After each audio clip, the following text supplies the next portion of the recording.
Hey, what's up, everyone? Welcome back to Babel on Talmud. Today we're studying Daf Ayin Ches 78 of Masechta Shabbos.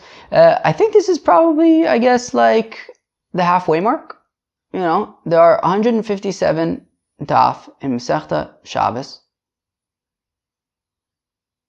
right? And technically speaking, it starts on Daf Beis, so it means that there's 156. And this is Daf 78. Oh, which I guess means that it's really Daf 77.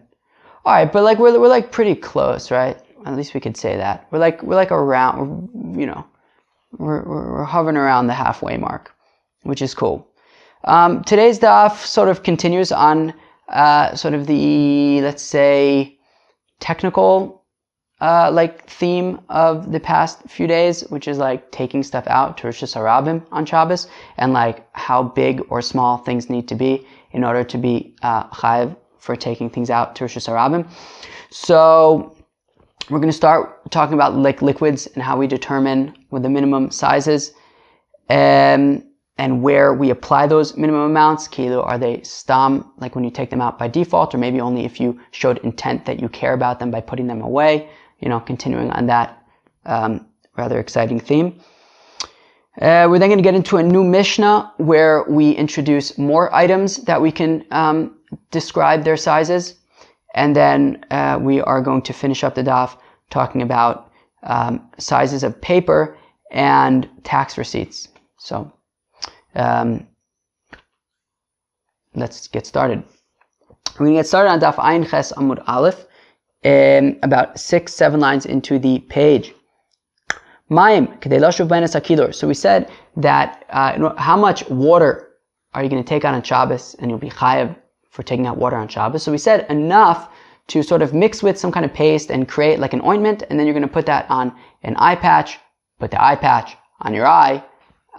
So enough water to kind of that you would need for that. To create this ointment and to put on the eye patch, okay? So, Amar Abaye, so Abaye says, Michdei, let us see. Kol milsa dishchicha velo shchicha, azur abanan basar dishchicha lekula, okay?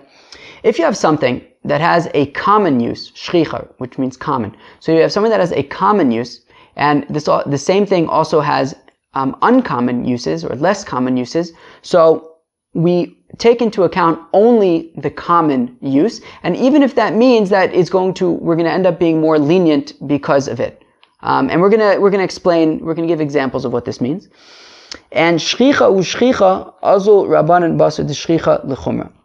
And if you have an item that has two common uses, well then we will take both of those common uses into account, and we will establish our shiur for hotzah based on the more stringent of the two common uses. And now we're going to give some examples. Yain, wine. Shtiyaso shchicha, refuaso lo shchicha. So wine, to drink wine is a common use for wine. To use wine for healing, such as what we've been describing, if you need to make some kind of an ointment and you need a liquid in order to mix with some kind of a clay, some kind of a harder substance, and you're going to mix this liquid and clay together to create some kind of ointment. So you can theoretically use wine for that. However, it wouldn't really be a very common use for wine. So therefore, since you have a common use for wine, which is to drink it, and the shiur would be, we said, a quarter of a revius, right? The amount that somebody would mix with water in order to drink.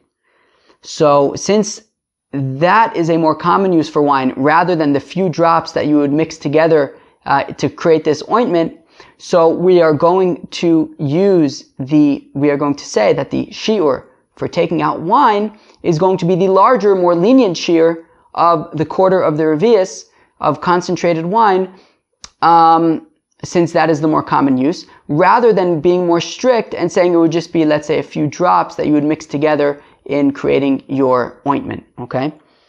So, azur rabbanan basar shtiyaso d'shchicha lekula. So therefore, the rabbis established when determining the shi'ur for taking out the minimum shi'ur for being chayav for taking out wine on Shabbos is going to be, as we said in our Mishnah, enough to mix with water and drink, which we said was 1/4 of a revius, which is more lenient than the few drops that it would take to create an ointment for healing. Okay. Chalav, milk, achilaso shchicha, refuaso lo shchicha. It's similar to wine, right? Milk, it is common to drink milk. However, it is less common to use in creating an ointment. Therefore, Therefore, the rabbis incorporated its more lenient use, its more common use, which is drinking, to establish a more lenient shi'ur for hotzah, which is enough to take a gulp of it. Now that is more lenient than the few drops that it would require to create an ointment. Okay. Dvash, honey. Achilaso shchicha, refuaso shchicha. Honey is our first example of something that both eating it as well as using it for healing is common. I don't know that we use honey for healing very often these days, but I guess maybe at one point it was more common. Azur Rabbanan basar rifuaso l'chumra. So therefore, when it came to honey, if you remember from our Mishnah yesterday, so it's enough honey to put on a wound, which is going to be less than the amount of honey that you would consume. And it's more chamor, because since we have two common uses for honey, we will rely upon the more stringent shi'ur for hotzah, and that is enough to put on a wound. Ella mayim, but the question is, I don't know if I read that whole thing. So dvash achilaso shchicha refuaso shchicha azor abana basar refuaso l'chumra. So the rabbis therefore established its more stringent shi'ur, which is the amount that you put on a wound. Fine. Ella. Now here's the question. This has all been a setup for the following question. Mayim, water.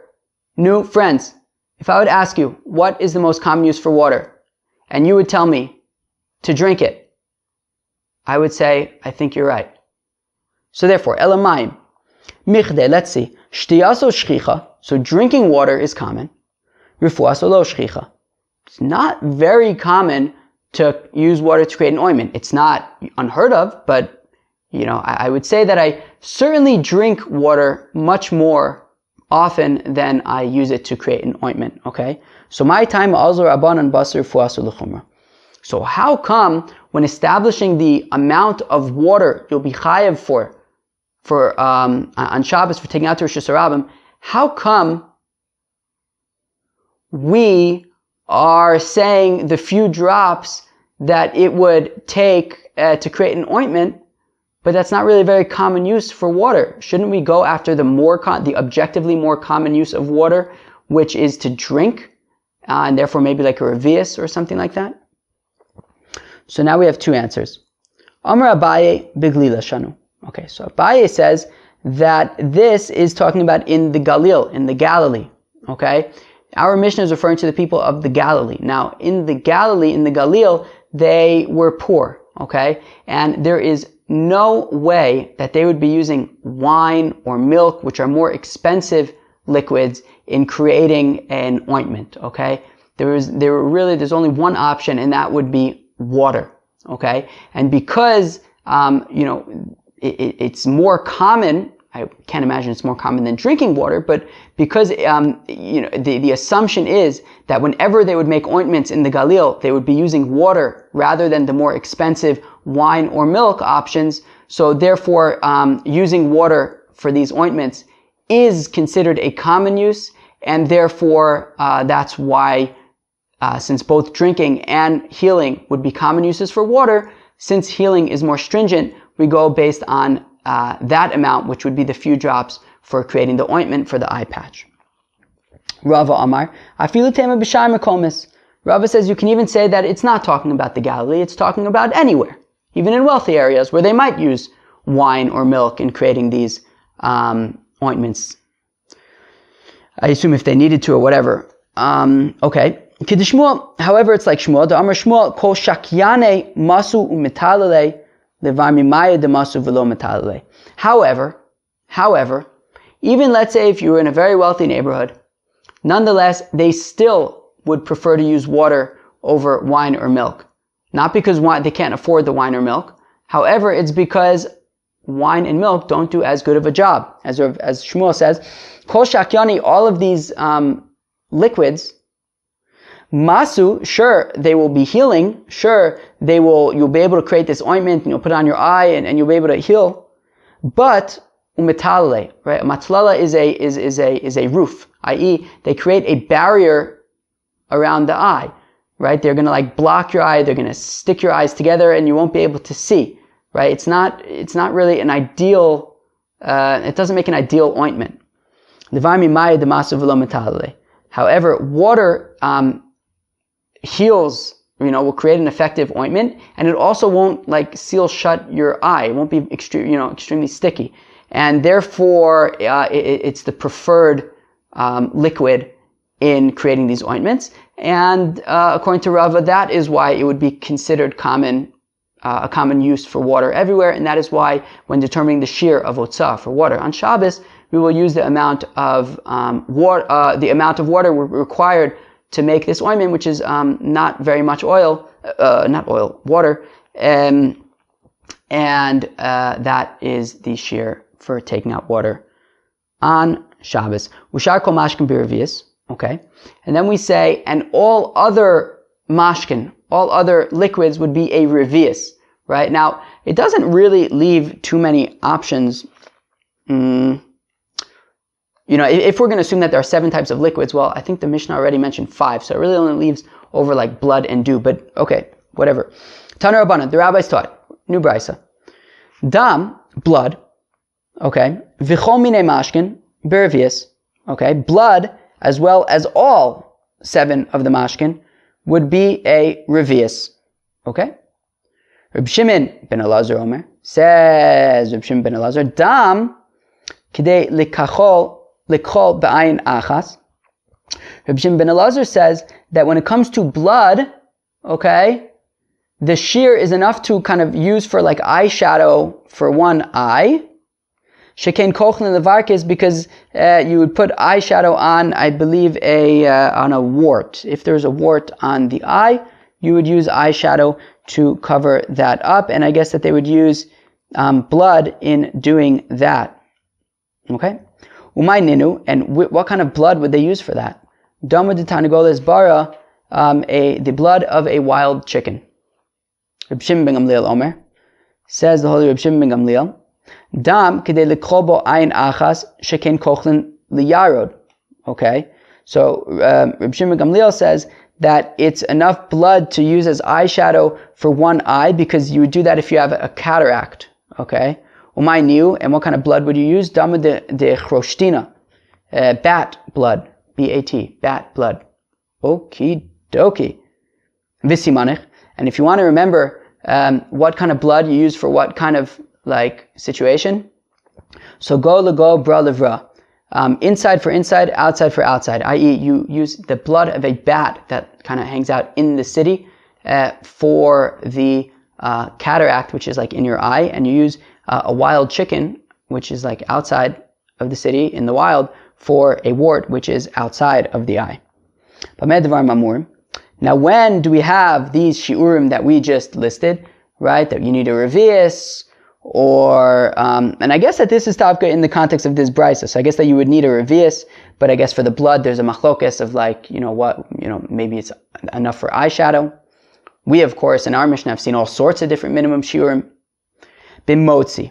That is, in general, if you're going to take out this thing, if you're going to take out, let's just say, based on this brisa, so it sounds like all the mashkin would be a revius, right? So let's just go based on that for now, based in the context of this brisa. So all the mashkin would be a revius, okay?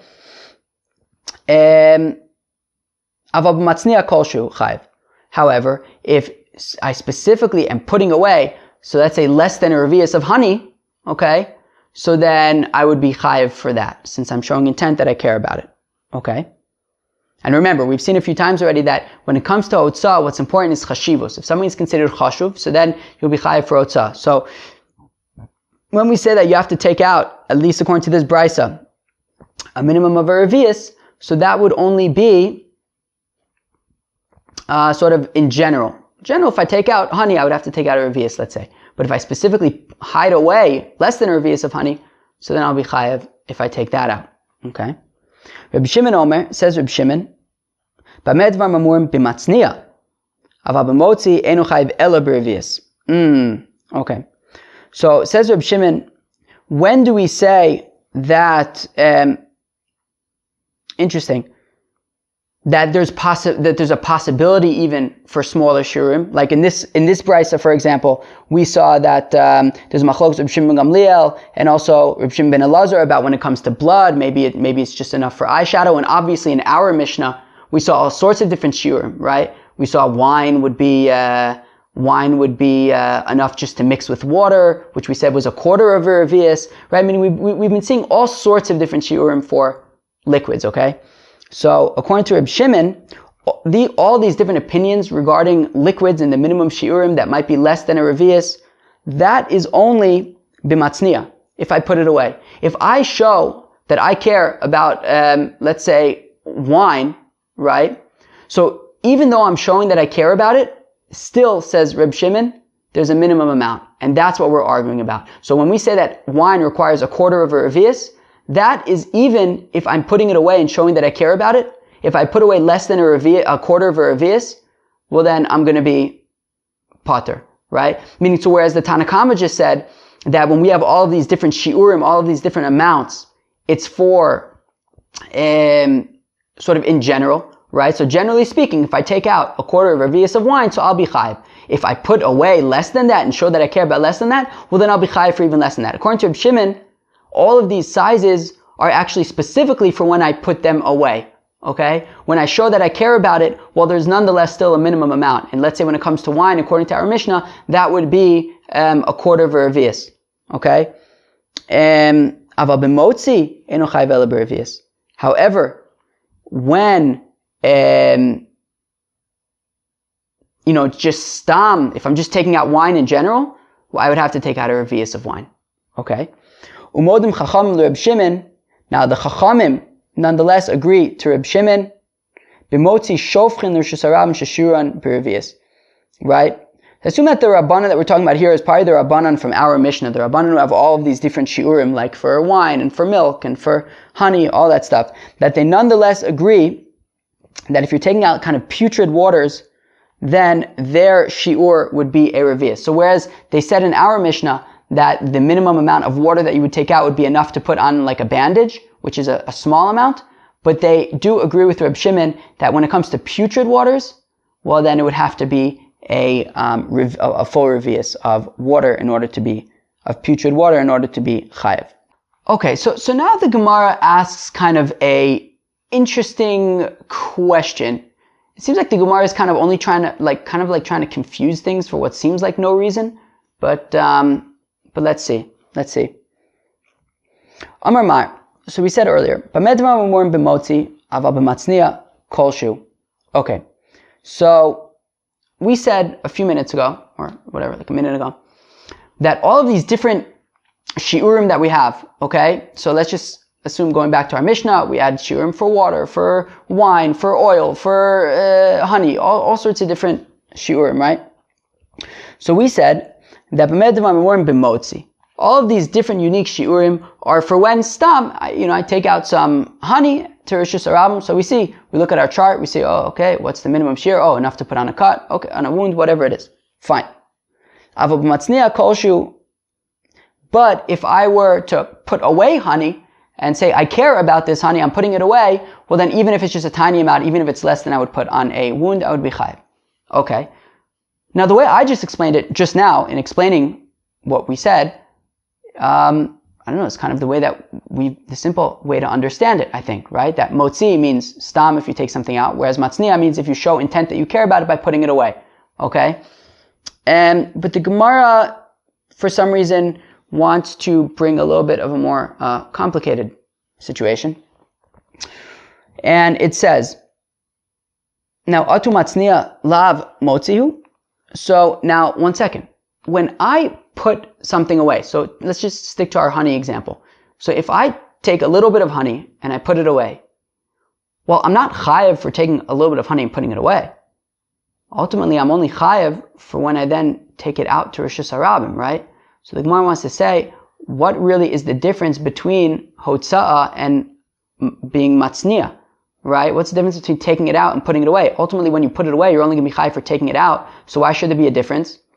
So, I think that the simple answer is that, well, the difference is that, when you put it away, you're showing that you care about it, that it's chashuv. And therefore, when you then take it out later, even though it's a smaller amount, the fact that you put it away makes it chashuv, and you'll be chayiv, therefore, later when you take it out, even for a smaller amount, as opposed to stam hotza'ah, stam taking it out, where you didn't necessarily show any particular intent. Well, then it's going to have a minimum share of, by honey, it would be enough to put on an open wound. But, okay, Abaye wants to make things a little bit more complicated, and that is because he wants to make this work he wants to show how this could work even according, if you remember 2 days ago, we had the opinion of Reb Shimon ben Elazar, okay? Reb Shimon ben Elazar said that if I were to take a little bit of honey and I would put it away, right? So not only would I be chayiv if I then take it out, also my friend, if he were to take out this little bit of honey that I put away, he would also be chayiv, okay? So Abaye wants to explain it in that kind of a context, and let's see.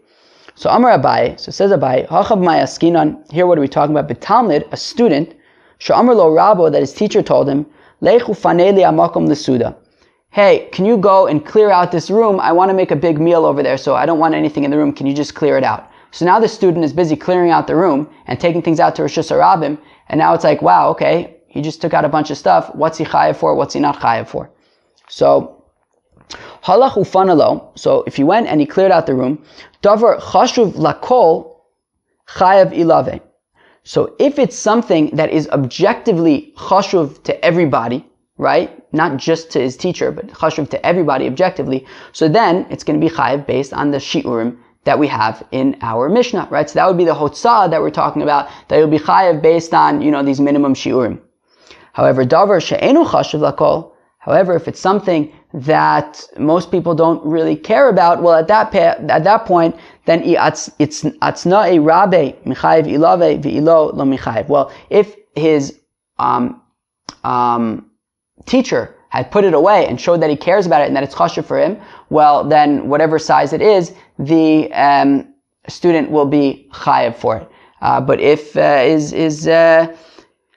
his teacher didn't necessarily put away, doesn't necessarily care about it, well then he would be pater if it's not the correct shiur. Okay, and that is according also to Reb Shimon ben Elazar, who says that when somebody puts something away, something that isn't objectively chashuv, but somebody puts it away and shows that it's chashuv to him, so also if somebody else takes it out, then they would be chayiv. But I think that the simple way to understand it, if you don't necessarily want to make it specifically according to Reb Shimon ben Elazar, well then it would be that simply, if I put something away and then I take it out, since I showed that it's chashuv, so then it'll even be chayiv for a kolshu. Whereas in general, if I were to take something out without necessarily showing specific intent that I care even for smaller quantities of it, well then I would only be chayiv for a minimum quantity. Okay? Meaning a minimum quantity of like whatever we describe in our Mishnah. Okay. Amar Mai, we said earlier, Modim Chacham l'Reb Shimon, that the Chachamim admit to Reb Shimon, b'motzi shofchin l'Rishus Harabim sheshurim b'revius. Remember, if we go back to our Mishnah from yesterday, right? So the rabbis said, so the Tanakama said, that when it comes to water, it would have to be enough water to put on to create this ointment for an eye patch, which is a small amount of water. Now Reb Shimon said that kulan b'revius, all of these liquids, the shear for taking them out to Rishus Harabim is a revius, okay? So obviously there's a difference there between the Tanakama who says that it would be enough to use in an ointment, which is more chamor, and Reb Shimon who says, no, you have to take out a minimum of a revius. However, they admit to Reb Shimon that when it comes to sort of putrid waters, so then the minimum shear would not be enough to create an ointment, it would be a revius.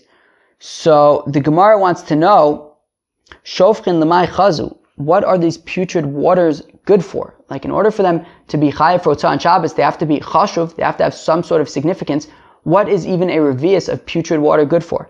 So Amar Reb Yirmiyah legabel ba'in esatit. So Rabbi Yirmiyah says it's in order to create clay. If you want to create clay, and I guess you're taking mud and you're mixing it with water, so you don't need fresh spring water. You can use putrid water if you want to make clay.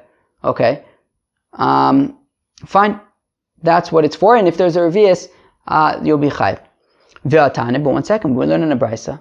Tit kidei lasos bain pikor. 1 second. If you bring out clay on Shabbos, if you take out to Rosh Hashanah clay on Shabbos, how much clay do you have to take out? The answer is, you have to take out enough clay, lasos bain pikor, to make the opening for a furnace that you would, make earthenware and stuff in. So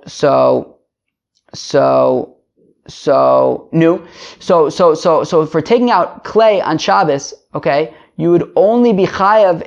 So you'd be chayav once already. You take out a small amount of clay, just a little bit of clay, enough that you need to create this opening, to put around this opening of a furnace. Okay. So what's pshat? Because we're saying that on the one hand, you're only chayav when it comes to taking out clay for this little bit. Not only chayav, meaning you're chayav once by clay, once you take out this little bit of clay. Now, to create this little bit of clay, you don't need a revius of water. A revius of water is much more water than you need to create this very small amount of clay. So why would the Chacham agree with Reb Shimon that you're only chayav for taking out putrid water on Shabbos if you bring out a revius of it? But what's it good for? It's only good for making clay, but all you really need to do to be chayav for taking out clay on Shabbos is to take out very little bit of clay that you would use to to create the opening for this furnace. So it's just not adding up. Like a revius is much more water than you would need for this little bit of clay that is considered relevant on Shabbos. So lakasha ha demigabel ha delo migabel. Lefi she'ein adam toreach legabel tit lasos pikor. So the Gemara answers, it's no problem. When we say that you're chayiv for bringing out clay on Shabbos, even if it's just a little bit, even if it's just enough to put on the opening of the furnace, that's clay that's already been kneaded, right? That's clay that's already been mixed with water and that's already been processed. And if you bring that out on Shabbos, you're going to be chayiv. However, when we're talking about these putrid waters, obviously we're talking about putrid water to be used for clay that has not yet been kneaded and needs water to be added to it. And when you knead clay, you don't just make a tiny bit of clay to use to cover up the opening of this furnace, right? You're going to use enough, you're going to create enough clay to use for, to get enough bang for your buck that you can use in a few different contexts, not just a tiny bit. And therefore, in that case, a revius of water would be relevant, and that is what you're chayav for when you bring out a revius of this putrid water for making clay. New Mishnah. Hamotzi chevel kedei lasos ozen lakupa. If you bring out on Shabbos to Rosh Hashanah a rope, enough rope to make a handle. It's called an ear because I guess it's shaped like an ear, but enough rope to make a handle for a basket. Gemi, enough reeds. Kedei lasos tlai lenapo l'chvara, in order to make some kind of ring that you'll attach to a sift or to a sieve or a sifter, and so that you can hang it on a nail or something. So that's a smaller amount. Rabbi Yehuda Omer, Rabbi Yehuda says that when it comes to a reed, you will be chayiv if you take out enough of this reed that you would sort of use to measure the foot of a child to see how big his shoes should be made. Niyar, kedei lichtov olav kesher mochsin, you have to take out you're chayiv if you take out a paper large enough to write a tax receipt. So for example, if you go and pay a toll for the George Washington Bridge, and they give you a receipt, and you want to hold on to that receipt, so if the tax collector comes later and says, hey, did you pay the toll for the bridge, you could show him the receipt. So a piece of paper large enough that you can write this receipt. And somebody who brings out an actual tax receipt would be chayiv as well. Niyar machuk, if you bring out paper that has been erased, as Rashi says, shuv eino roi lichtov, you can no longer write on it. Kidei lichroch al tzlochis ktana shel plaiton, it's enough that you would wrap around a small flask of balsam oil. We had learned a little bit about small flasks of balsam oil, that people would wear them if they were self-conscious about their body odor. They would wear they would wear some kind of a necklace with this flask of balsam oil because it smelled better. Or kedei lasos kamea, enough hide to make a amulet. Klaf, enough parchment, kedei lichtov olav parsha ketana shebitfilin shishma Yisrael. Parchment, you have to bring out enough parchment that you can write the shortest of the 4 parshios that you put in your tefillin, which is the parsha of Shema Yisrael. Dio, enough ink, kedei lichtov beis osios, that you'd be able to write with it 2 letters. Kol, enough, what do we call that? Eyeshadow? Kedei likhol ayin achas, to just apply on one eye. And Rashi points out that the Gemara will explain how come you would be putting eyeshadow on just one eye. I don't know, maybe it looks cool? I don't know, I guess I'll try it out. Devek kedei litain brosh hashafshaf, enough glue to put on to apply to like a board of wood. Zefes v'gafris, enough pitch and enough sulfur, kedei lasos nekev, to make a hole. Basically, Rashi explains that if you would have like mercury or some kind of like substance that you would want to seal up in like a container, so then you would seal it with like pitch and sulfur, probably pitch or sulfur, and then when you want to take out, when you want to release some of this mercury, so then you would put a little hole in it in the top and the pitch or the sulfur, and then you can get some drops out. Shaiva, wax, kedei litain al pi nekev katan, in order to plug up like a small hole with this wax. Charsis, like broken bricks, kedei lasos pi kor shel tzorfe zav, in order to make a opening for a like furnace. I think they called it something else in Sefaria, but like it's like this hot thing that you would use to create gold. I guess you would put like gold in it and it would get really hot, and then there was an opening to this like little furnace thing, and they would use this broken down bricks to make it. Rabbi Yehuda Omer kedei lasos pitput. Rabbi Yehuda says enough of these broken bricks to make some kind of a tripod that they would put this furnace on. Subin kedei litain al pi kor shel tzorfe zav.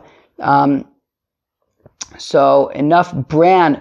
So Rashi explains that like if they didn't have coals for their furnace, so they can burn bran, but apparently there were other opinions that said that they would stuff up the opening with the bran to keep the heat in. Okay.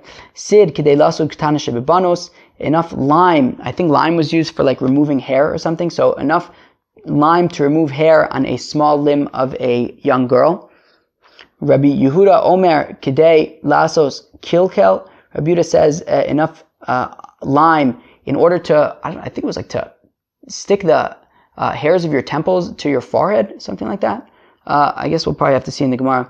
Rabbi Nechemia Omer kedei lasud undipi, in order to put lime on your forehead. Okay, fine. Chevel nami l'chayiv kedei lasos tloi lenapu l'chvara. So the Gemara wants to know, 1 second, how can we say that a rope, you're only chayiv if you bring out enough rope to make a handle for a basket, yet when it comes to reeds, you're chayiv just if it's enough to make a little ring for a sieve and a sifter. Why not say that that's the same size for a rope as well? Why give the larger amount of a handle for a basket? So the Gemara answers, Kevin the charik bimana lo avde inshe, because since the rope is coarser, it's harder, it's stiffer, and it will ruin the sieve and the sifter, so people don't use it, and therefore we're going to stick with the larger size, which is to make a handle for a basket. Taner Rabbanan, the rabbis taught. Hutzen, somebody who takes out hard palm leaves. So kedei lasos ozen lisal, it's enough, you'd have to take out enough to make a handle for a basket. Kfifa mitzvah, ozen lisal kfifa mitzvahs, to make out a handle for a basket of an Egyptian wicker basket. Okay, sieve, if you're taking out bast is like some kind of fiber that's around a palm tree, I think. So acherim ovim kedei litain al pi mashpech katon l'sanin esayayin. So you'd have to take out enough bast in order to put at the bottom of a funnel so that you can use it to strain wine and separate the wine from whatever sediments there are. Okay.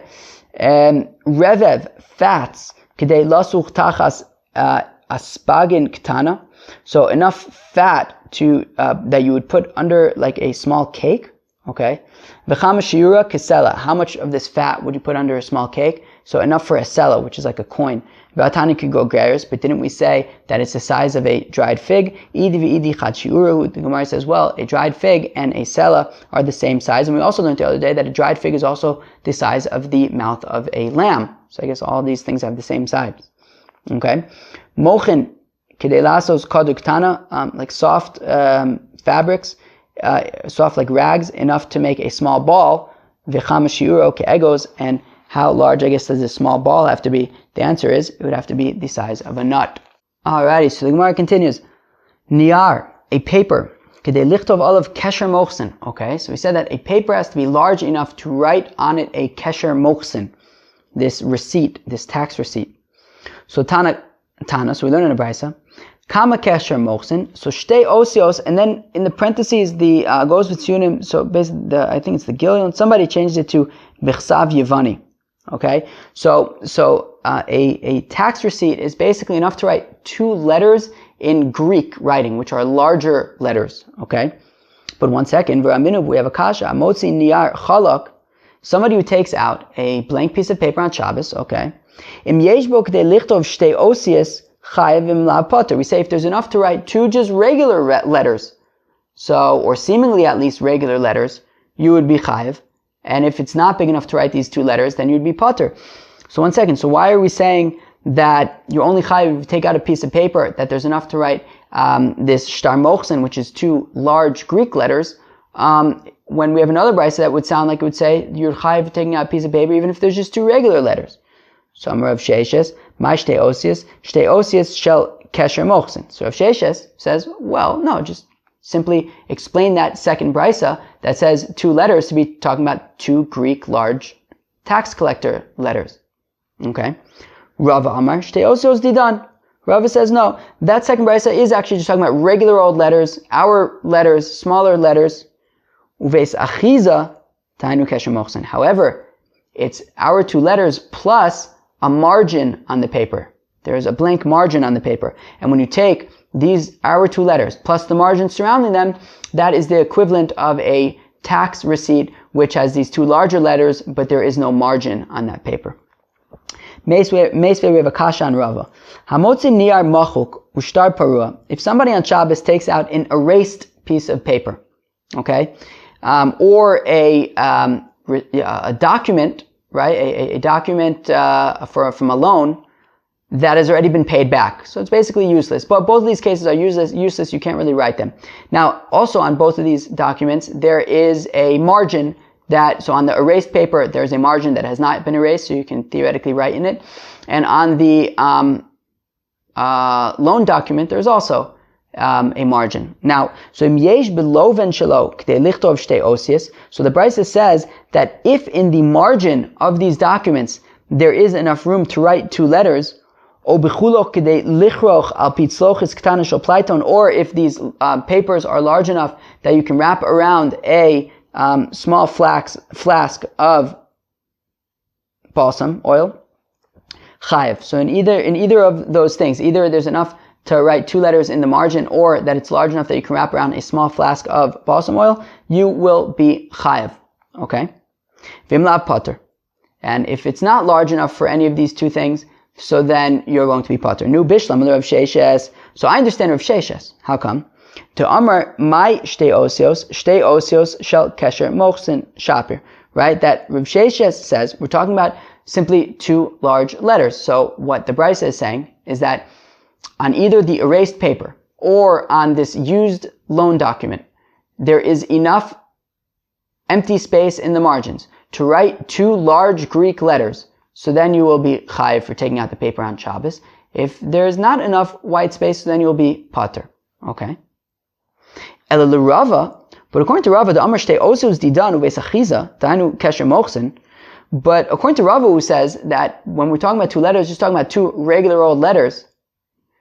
So basically, what the brisa is saying that there needs to be enough room in the margin to write 2 regular old letters. Well, Rava said it's not simply 2 regular old letters; it's 2 letters plus margin around it. Well, hacha beis achiza lo tzarich.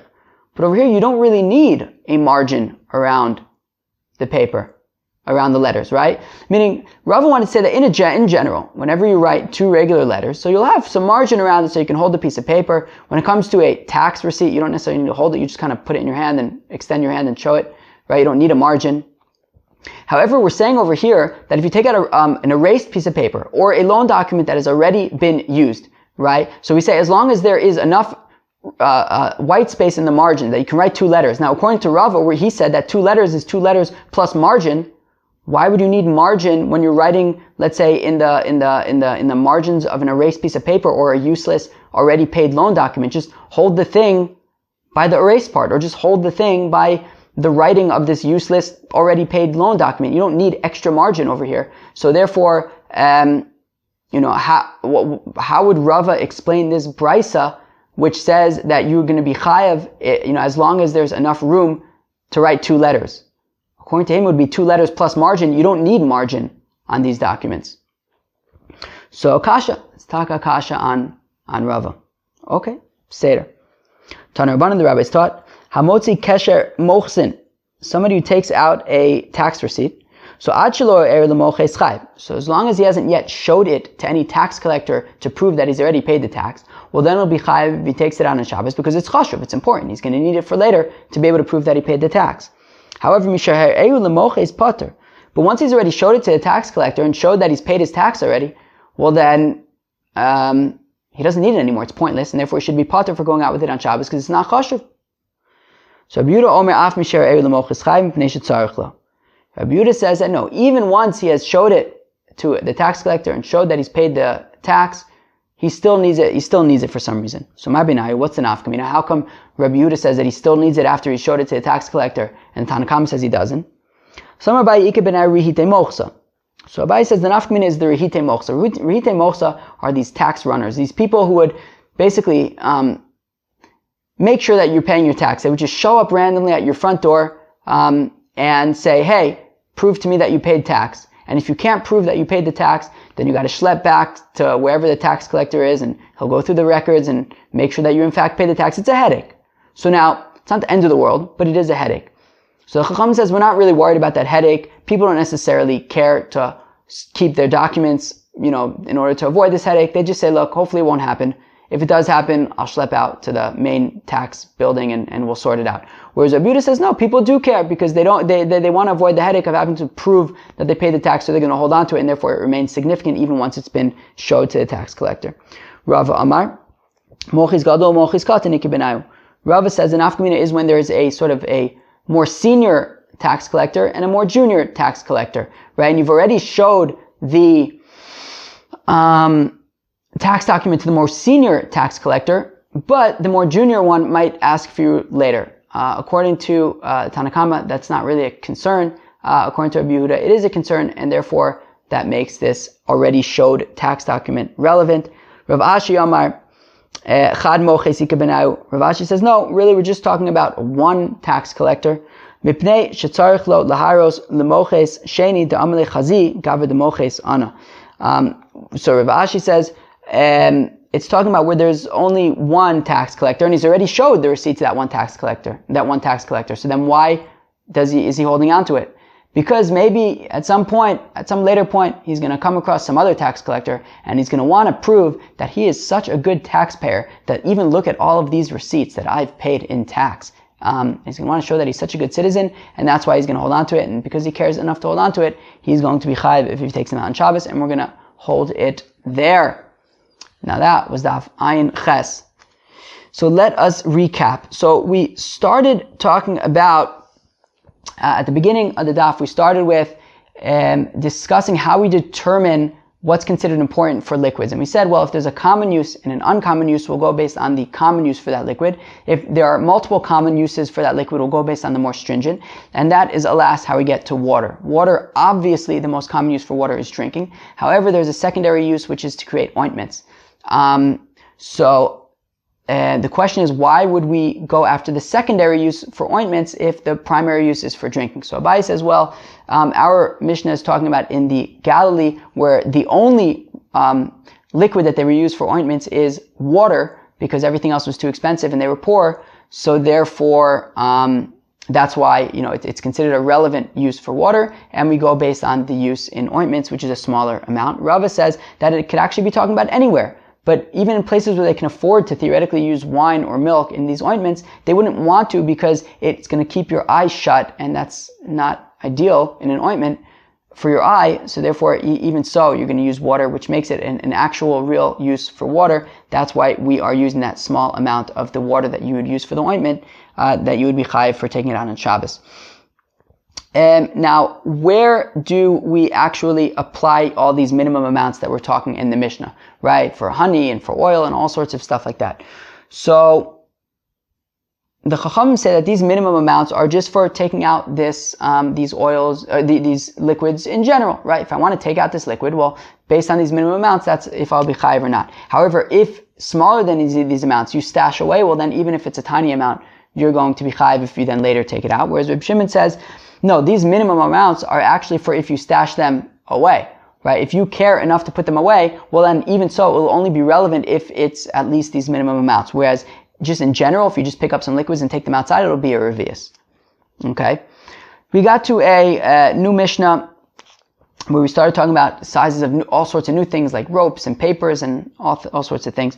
Then we got into discussion of what exactly is the minimum size of a paper. So we had said it's enough to write a tax document, which is 2 large Greek letters. But we brought another brisa which says that it just seems like it's just 2 regular letters. So Rav Shesha says that no, the 2 regular letters that it's talking about in that later brisa is actually talking about 2 large Greek letters. Rava says no, it's just talking about regular letters, but there is a margin around them so you can hold it, and therefore it makes that paper the same size as a tax paper. The question is though that we have a brisa which say that if you use an already paid loan document or a paper that's been erased and is no longer usable, so then if there's enough room in the margins to write 2 letters, then you will be chayiv for taking it out on Shabbos. So according to Rav Sheshes, it's easy. You just write 2 large letters. But according to Rav, who said that these 2 letters were 2 letters plus margin, how come you would need margin on such a document? I mean, these documents are pointless. Just hold it in the erased part, or just hold it by the, where the writing is on this already paid loan document, which is irrelevant. So how come I would need extra margin in the margin? Doesn't make sense. So it would sound more like Rav Sheshes that just says it's talking about 2 larger letters. When you have a tax receipt that's already been showed to the tax collector, so the Chacham say it's irrelevant at this point, therefore you'll be parted for taking it out to Rosh Hashanah on Shabbos. Rabbi Yehuda says no, you're going to be chayiv because you still care to hold on to it. The question is, why would you possibly care to hold on to it according to Rabbi Yehuda? So Bai says because we're concerned about these tax runners, these people who might come up to your house randomly and say, hey, show me your tax papers, and if you don't have them, you got to schlep back to the main tax collector, and you got to prove it, and it'll go through the files, and it's a mess. So people would prefer to hold on to it and hold on to the receipts and avoid that potential mess. Rava says it's talking about where there's a large tax collector as well as a more senior tax collector and a more junior tax collector, and you've already showed the receipts to the more senior tax collector. The question is, do you want to hold on to them just in case you need to show them to the more junior tax collector? Chacham say no, and Rabbi Yehuda says yes, you would hold on to it. And Rav Ashi says, look, this guy wants to hold on to it just simply because he wants to potentially show other tax collectors how good he is at paying tax, that, look how many receipts he has. So therefore he cares enough to hold on to his receipts. And that's what makes it relevant. Cool. Well, I hope everybody enjoyed Daf Ayin Ches. Have a wonderful day. Peace.